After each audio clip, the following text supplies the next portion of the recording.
Và sau đây là phần tin quốc tế được mở đầu với Ngọc Triệu.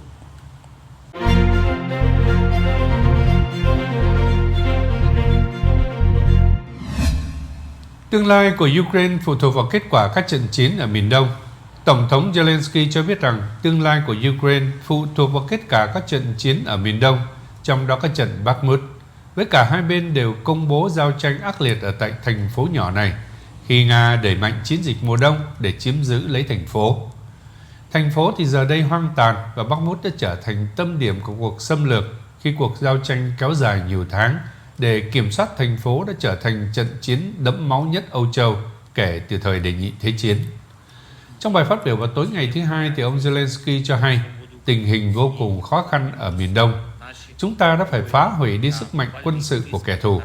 Trong khi đó thì một nguồn tin cho biết Tòa án Hình sự Quốc tế ICC sẽ đề nghị bắt giữ các quan chức Nga vì đã trục xuất trẻ em từ Ukraine và tấn công vào hạ tầng dân sự, được xem là những tội ác chiến tranh quốc tế đầu tiên phát sinh từ cuộc xâm lược. Nga chắc chắn thì sẽ phản bác trát đòi bắt giữ các quan chức, nhưng cuộc truy tố tội ác chiến tranh quốc tế có thể cô lập ngoại giao Nga vì cuộc chiến đã làm cho hàng ngàn thường dân bị thiệt mạng và khiến cho hàng triệu người mất nhà cửa.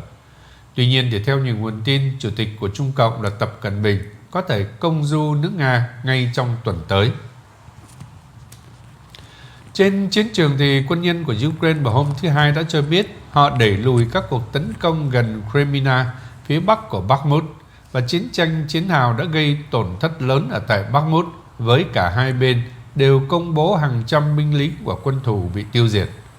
Quân đội của Ukraine thì cho hay Nga thực hiện 5 cuộc tấn công bằng hỏa tiễn, 35 cuộc không kích và 76 cuộc tấn công bằng rocket, trong đó tấn công vào hạ tầng dân sự ở khu vực Sumy và Donetsk. Úc sẽ mua tàu ngầm hạt nhân Hoa Kỳ trong thỏa thuận tham vọng mới. Úc sẽ mua 5 tàu ngầm sử dụng năng lượng hạt nhân của Hoa Kỳ và sau đó chế tạo mẫu tàu ngầm mới bằng công nghệ của Hoa Kỳ và Anh Quốc, theo một kế hoạch tham vọng để tăng cường ảnh hưởng của Tây phương trên khắp Á Châu Thái Bình Dương trước sự trỗi dậy của Trung Cộng. Tổng thống Biden đón tiếp Thủ tướng Úc Anthony Albanese và Thủ tướng Anh Rishi Sunak tại căn cứ Hải quân ở San Diego, California để công bố kế hoạch. Úc sẽ không mua vũ khí hạt nhân. Tuy nhiên, với tàu ngầm hạt nhân, hạm đội tàu ngầm mới sẽ tăng thêm sức mạnh mới đáng kể cho các đồng minh Tây phương đang tìm cách đẩy lùi sự bành trướng quân sự của Trung Cộng. Ông Jack Sullivan, cố vấn an ninh quốc gia của ông Biden cho hay, kế hoạch tàu ngầm thể hiện cam kết lâu dài của Washington để bảo vệ hòa bình và ổn định ở khu vực Á Châu Thái Bình Dương. Thỏa thuận đối tác với Úc là cam kết nhiều thập niên, nếu không muốn nói là cả thế kỷ. Ông Sullivan cho biết 3 tàu lớp Virginia sẽ được bán từ nay đến những năm 2030, với khả năng tăng lên 5 chiếc nếu cần thiết. Mẫu tàu ngầm mới là dự án dài hạn hơn và sẽ được gọi là SSN AUKUS. Tàu sẽ được chế tạo dựa trên thiết kế của Anh với công nghệ Hoa Kỳ.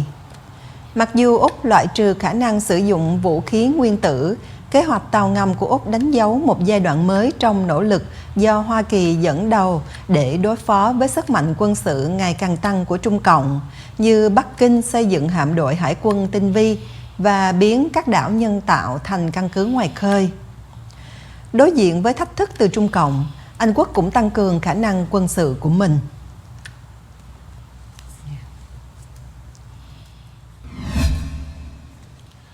Trung Cộng mở cửa lại biên giới cho du khách ngoại quốc. Trung Cộng sẽ mở cửa lại biên giới cho du khách ngoại quốc lần đầu tiên trong vòng 3 năm qua, kể từ khi đại dịch Covid bùng phát, bằng cách khôi phục cấp phát tất cả các loại visa kể từ thứ Tư. Việc xóa bỏ biện pháp quản lý biên giới cuối cùng này đã được đưa ra sau khi vào tháng trước, nhà chức trách tuyên bố là chiến thắng đại dịch. Thúc đẩy ngành du lịch sẽ giúp hồi phục nền kinh tế sau khi năm ngoái tăng trưởng ở mức thấp nhất trong gần nửa thế kỷ qua. Bộ Ngoại giao vào hôm nay cho biết là những khu vực ở Hoa Lục không cần visa trước đại dịch sẽ áp dụng lại chính sách nhập cảnh miễn visa, như đảo Hải Nam và du thuyền đi ngang qua cảng Thượng Hải. Nhập cảnh miễn visa đến Quảng Đông đối với người ngoại quốc từ Hồng Kông và Macau cũng sẽ được nối lại. Người ngoại quốc có visa cấp trước ngày 28 tháng 3 năm 2020 còn hiệu lực vẫn có thể nhập cảnh Trung Cộng. Ông Tom Simpson là giám đốc điều hành Hội đồng Thương mại Trung Cộng Anh Quốc cho hay, việc cấp phát lại tất cả các loại visa xóa bỏ một rào cản khác để nối lại việc đi lại bình thường giữa Anh Quốc và Hoa Lục. Trung Cộng cũng đưa thêm 40 quốc gia vào danh sách cho phép du khách đi theo đoàn, đưa tổng số nước lên là 60. Và công ty theo dõi chuyến bay APP Flymaster của Trung Cộng cho hay là các chuyến bay quốc tế đến và đi trong tuần lễ ngày 6 tháng 3 đã tăng hơn là 350% so với cách đây một năm, là lên gần 2.500 chuyến, mặc dù con số này chỉ bằng 17,4% mức vào năm 2019. Bắc Hàn phóng 2 hỏa tiễn đạn đạo tầm ngắn ra biển. Quân đội Nam Hàn cho biết Bắc Hàn phóng 2 hỏa tiễn đạn đạo tầm ngắn ra biển hôm nay, cuộc phóng thử vũ khí mới nhất khi Nam Hàn và Hoa Kỳ thực hiện cuộc tập trận quân sự chung lớn nhất trong nhiều năm qua. Tổng tham mưu trưởng Nam Hàn cho hay hỏa tiễn được phóng đi lúc khoảng 7 giờ 40 phút sáng từ tỉnh Nam Kwanhae và bay xa khoảng 620 km. Quân đội Nam Hàn đặt trong tình trạng báo động cao và duy trì vị thế sẵn sàng trong sự hợp tác chặt chẽ với Hoa Kỳ. Thủ tướng Nhật Bản Fumio Kishida cho biết Nhật Bản đang thu thập thông tin về hỏa tiễn và chưa phát hiện bất kỳ thiệt hại nào ở Nhật Bản liên quan đến cuộc phóng thử hỏa tiễn. Tổng thư ký Nội các Nhật Bản Hirokazu Matsuno cho hay hỏa tiễn không bay vào lãnh thổ hay vùng đặc quyền kinh tế của Nhật Bản. Ông Matsuno nói rằng nhiều khả năng Bắc Hàn sẽ tăng cường các hành động khiêu khích như phóng hỏa tiễn và thử hạt nhân. Nhật Bản sẽ tiếp tục hợp tác chặt chẽ với Hoa Kỳ và Nam Hàn về các hoạt động quân sự của Bắc Hàn, thu thập và phân tích thông tin bằng phương tiện do thám. Bộ Tư lệnh Ấn Độ Dương-Thái Bình Dương của Hoa Kỳ cho biết cuộc phóng hỏa tiễn mới nhất không đe dọa quân nhân hay lãnh thổ Hoa Kỳ hoặc các đồng minh, nhưng chương trình vũ khí trái luật của Bình Nhưỡng gây ra bất ổn. Quân đội Nam Hàn cực lực lên án Bắc Hàn, gọi các cuộc phóng thử hỏa tiễn liên tiếp là khiêu khích nghiêm trọng, đe dọa hòa bình và an ninh của khu vực, vi phạm các nghị quyết của Hội đồng Bảo an Liên Hiệp Quốc. Một cảnh sát của Philippines lãnh án tù vì sát hại các thanh thiếu niên về cuộc chiến chống ma túy. Hồ sơ của tòa án hôm nay cho thấy là một cảnh sát ở Philippines đã bị xác định phạm tội giết chết 2 thanh thiếu niên trong cuộc chiến chống ma túy của cựu Tổng thống Rodrigo Duterte. Bản kết tội hiếm thấy dành cho một trong những cảnh sát tham gia chiến dịch truy quét ma túy. Trong nhiệm kỳ 6 năm kết thúc vào tháng 6 năm 2022, thì ông Duterte công khai ra lệnh cho cảnh sát bắn chết các nghi phạm bán ma túy nếu tính mạng của cảnh sát gặp nguy hiểm. Theo thống kê chính thức thì hơn 6.200 người đã bị thiệt mạng trong cuộc chiến chống ma túy, nhưng các tổ chức nhân quyền đều ước tính con số thực tế lên đến hàng chục ngàn người. Chỉ có 3 cảnh sát trước đó bị kết tội vì giết chết nghi phạm trong cuộc chiến chống ma túy. Hôm 1 tháng 3 thì một tòa án ở Manila đã tuyên bố ông Jeffrey Perez phạm tội giết chết Reynaldo de Guzman 14 tuổi và Carl Arnaiz 19 tuổi vào năm 2017. Ông Perez bị kết án tối thiểu là 20 năm tù. Ông đang thụ án tù dài khác sau khi bị một tòa án khác vào hồi tháng 11 năm 2022 xác định là phạm tội tra tấn 2 thiếu niên. Đồng phạm của ông là cảnh sát Ricky Aquilita đã tử vong trong phiên xử đầu tiên. Cả hai đều phủ nhận cáo buộc là Reynaldo và Carl được nhìn thấy lần cuối cùng với nhau vào hôm 17 tháng 8 năm 2017. Trong các phiên xử thì một nhân chứng cho biết là ông nhìn thấy một chiếc xe cảnh sát đậu bên lề đường và thấy Carl bị còng tay và bước xuống từ chiếc xe cảnh sát với 2 tay giơ lên cao nói lớn "Tôi sẽ đầu hàng" trước khi cảnh sát bắn vào anh ta. Thi thể của Reynaldo đã tìm thấy sau đó nhiều tuần ở phía bắc của Manila và trên cơ thể thì có hàng chục vết thương vì bị đâm. Quân nổi dậy và chính quyền quân Việt Miến Điện đổ lỗi cho nhau trong vụ giết người tại tu viện. Chính quyền quân Việt Miến Điện và các chiến sĩ phản đối đảo chính hôm thứ Hai cáo buộc nhau trong vụ sát hại khoảng 30 người đang lánh nạn tại một tu viện. Miến Điện rơi vào hỗn loạn kể từ cuộc đảo chính cách đây 2 năm. Quân đội giao tranh với hàng chục lực lượng phòng vệ nhân dân trên toàn quốc. Dân làng địa phương và truyền thông nói về các vụ giết người và đốt phá do lực lượng chính quyền thực hiện tại nhiều khu vực khi họ tìm cách đẩy lùi sự phản đối cuộc đảo chính lật đổ chính quyền của bà Aung San Suu Kyi. Hai nhóm quân nổi dậy đang hoạt động ở tiểu bang Shan, gồm lực lượng phòng vệ dân tộc Karenni và lực lượng phòng vệ quốc gia Pao, cho biết binh lính đến làng Nam Nien hôm thứ Bảy. Sau khi ra lệnh cho thường dân đang lánh nạn tại tu viện ra ngoài, binh lính đã bắn chết 33 người, trong đó có 3 nhà sư. Phát ngôn viên Joe Minh Thuân của chính quyền quân Việt xác nhận các cuộc xung đột xảy ra ở làng Nam Nien hôm thứ Bảy và một số chiến sĩ phản đối đảo chính tử vong. Ông cũng xác nhận một số thường dân thiệt mạng tại ngôi làng này nhưng đổ lỗi cho các chiến sĩ địa phương. Hình ảnh trên Facebook của KNDF cho thấy hậu quả của sự việc với nhiều thi thể nằm trên mặt đất, trong đó một số người mặc tu phục. Theo lực lượng phòng vệ quốc gia Pao, binh lính giết chết 22 thường dân, bao gồm 3 nhà sư. Lực lượng này cũng tìm thấy 7 thi thể khác nhưng chưa rõ họ là ai. Iran ân xá cho 22.000 người bị bắt giữ trong các cuộc biểu tình. Iran vào hôm thứ Hai công bố lãnh đạo tối cao của đất nước vừa ân xá hơn 22.000 người bị bắt giữ trong các cuộc biểu tình để phản đối chính phủ gần đây. Hiện thì chưa có xác nhận độc lập về đợt ân xá này, và thông báo của chánh án Loham Hossein Mohseni Ejehi hé lộ quy mô cuộc đàn áp của chính phủ theo sau làn sóng biểu tình vì cái chết hồi tháng 9 của cô Mahsa Amini, 22 tuổi, sau khi bị cảnh sát đạo đức bắt giữ.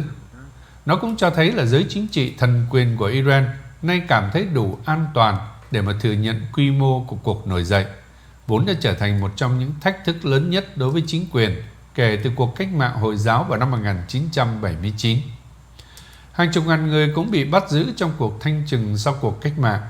Tuy nhiên thì sự phẫn nộ vẫn còn khi mà Iran phải đối diện với vô vàn khó khăn về kinh tế và sự bất chắc trong mối liên hệ với thế giới sau sự sụp đổ của thỏa thuận hạt nhân vào năm 2015. Truyền thông Iran trước đó cho hay là lãnh đạo tối cao Ayatollah Ali Khamenei có thể ân xá nhiều người bị bắt giữ trong làn sóng biểu tình trước tháng chay thánh Ramadan. Ông Ejehi đã công bố tổng cộng là 82.656 tù nhân được ân xá.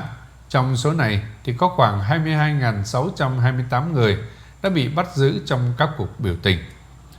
Bình luận của ông cho thấy là tổng số người bị bắt giữ trong các cuộc biểu tình thực tế đã lớn hơn nhiều.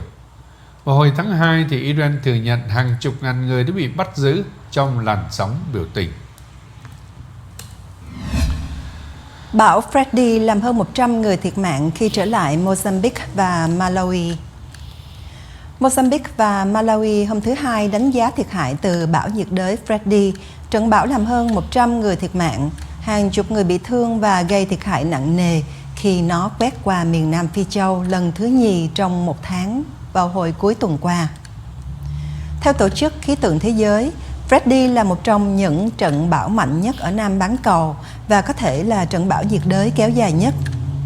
Bão đổ bộ vào miền trung Mozambique hôm thứ Bảy, thổi bay mái nhiều căn nhà và gây ra lũ lụt xung quanh cảng Quelimane trước khi tiến về phía Malawi với những trận mưa lớn gây ra lở đất. Hiện chưa rõ mức độ thiệt hại và thương vong ở Mozambique do nguồn điện và tín hiệu điện thoại bị cắt đứt ở một số khu vực bị ảnh hưởng.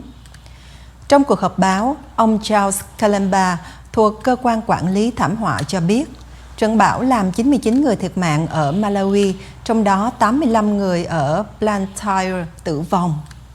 Tổng số người thiệt mạng vì bão Freddy ở Mozambique, Malawi và Madagascar kể từ khi nó đổ bộ lần đầu vào hồi tháng trước, tính đến nay là khoảng 136 người. Bà Marion Piche, Giám đốc quốc gia của Tổ chức Bác sĩ Không Biên giới MSF, cho hay bệnh viện ở Blantyre tiếp nhận ít nhất 60 thi thể và khoảng 200 người bị thương đang được chữa trị tại bệnh viện. Các nạn nhân bị thương vì cây đổ ngã, lở đất và lũ quét. Phát ngôn viên cảnh sát Peter Kalia cho biết, nhóm cứu nạn đang tìm kiếm các nạn nhân ở Chiloé và Tidrande, hai trong số những thị trấn bị ảnh hưởng nặng nhất ở Blantyre, thành phố lớn thứ nhì đất nước. Các nhà khoa học Trung Cộng đã dùng công nghệ tế bào gốc để nuôi cấy trên chuột. Sừng hươu nằm trong số những bộ phận phụ mọc nhanh nhất trong thế giới động vật, phát triển với tốc độ lên tới 2 cm mỗi ngày trong chu kỳ mọc vào mùa xuân, thì sừng hươu có thể phát triển đầy đủ chỉ trong vòng vài tháng ngắn ngủi. Các nhà khoa học ở Đại học Bách khoa Tây Bắc ở tại Tây An, Hoa Lục đã tìm cách tận dụng tốc độ mọc nhanh chóng của mô sừng bằng cách cấy ghép tế bào gốc từ sừng hươu Zika và đỉnh đầu của chuột nuôi. Và thí nghiệm của họ đã cho ra đời những con chuột với phần sừng nhỏ trên đầu. Theo nghiên cứu công bố trên tạp chí Nature, thì kết quả có thể giúp để điều trị vết thương ở xương và mọc lại chi khi bị mất trong tương lai. Nhóm nghiên cứu bắt đầu tìm hiểu cấu tạo tế bào và biểu hiện gene của mô sừng trong các giai đoạn phát triển khác nhau. Và sau khi tách tế bào gốc với khả năng tái tạo lớn nhất, họ bắt đầu thêm những tế bào đó vào đầu của con chuột thí nghiệm. Họ nhận thấy tế bào hiệu quả nhất là để cấy ghép, đó là tế bào lấy từ sừng đã rụng không quá 5 ngày. Và tế bào được thu thập từ cuống sừng, nơi mà gốc sừng nối với xương sọ, được nuôi trong đĩa cạn, sau đó thì cấy vào giữa hai tai của chuột trụi lông. Và trong vòng 45 ngày sau khi cấy ghép, thì chuột bắt đầu phát triển cấu trúc giống sừng. Đây không phải là lần đầu tiên mà các nhà khoa học Trung Cộng tạo ra sừng hươu trên con chuột. Trong một nghiên cứu tương tự công bố trên tạp chí Regenerative Biology and Medicine vào hồi tháng 8 năm 2020, thì nhóm nghiên cứu đã lấy mô sừng từ hươu sống, sau đó sử dụng chất đông lạnh để giải quyết vật liệu trước khi cấy vào chuột trụi lông. Và nghiên cứu đó cũng tạo ra những con chuột có màu sừng trên đầu. Hàng trăm người khỏa thân bơi lội ở cảng Sydney. Hơn 1.000 người cởi quần áo và nhảy xuống cảng Sydney vào hôm Chủ nhật trong cuộc bơi lội khỏa thân hàng năm để vận động kiểm tra ung thư da. Ban tổ chức sự kiện Sydney Skinny cho biết họ hy vọng phá vỡ kỷ lục thế giới về số tay bơi khỏa thân nhiều nhất do Ireland lập vào năm 2018. Theo truyền thông địa phương, khoảng 1.300 người khỏa thân trong sự kiện tại Cobblers Beach chưa thể phá vỡ kỷ lục 2.505 phụ nữ của Ireland. Sydney Skinny diễn ra lần đầu tiên kể từ năm 2019 do các quy định về Covid. Cuộc bơi lội khỏa thân năm nay được phối hợp tổ chức với Skin Check Champions, tổ chức từ thiện đặt mục tiêu nâng cao nhận thức về ung thư da. Vừa rồi là phần tin quốc tế, và sau vài phút thông tin thương mại, Châu Thảo và Ngọc Triệu sẽ quay trở lại với phần tin Việt Nam.